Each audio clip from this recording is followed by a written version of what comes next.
আল্লাহ বলেন এমন জান্নাত তোমাদের জন্য তৈরি করে রেখেছি, দেখা মাত্রই কলিজা ঠান্ডা।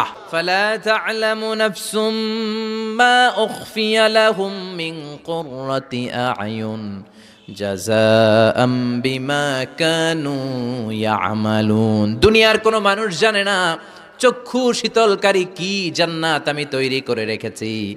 দুনিয়াতে যে তোমরা নেক আমল করেছো তার প্রতিদান হিসেবে আমি জান্নাত দিয়ে দেব। কেউ জানে না এত সুন্দর। আ'দাতু লিইবাদিয়াস সালিহিন মা লা আইনুন রাআত, এমন জান্নাত চোখ দিয়ে এটারে কেউ দেখে নাই। ওয়ালা উযুনুন সামিআত, বুখারীর বর্ণনা, কোন কান জান্নাতের আওয়াজ শুনে নাই। ওয়ালা খাতারা আলা কলবি বাশার, অন্তর দিয়ে কল্পনায়ও আনতে পারবে না যে কত সুন্দর হতে পারে। পৃথিবীর সব ডিজাইনার আর আর্কিটেক্টদেরকে একসাথে বসিয়ে যদি বলা হয় জান্নাতের একটা চেয়ারের ডিজাইন করেন, হবে? লক্ষ লক্ষ ডিজাইন দিবে, চেয়ারের ধারে কাছে হবে না, এত সুন্দর। আল্লাহু আকবার।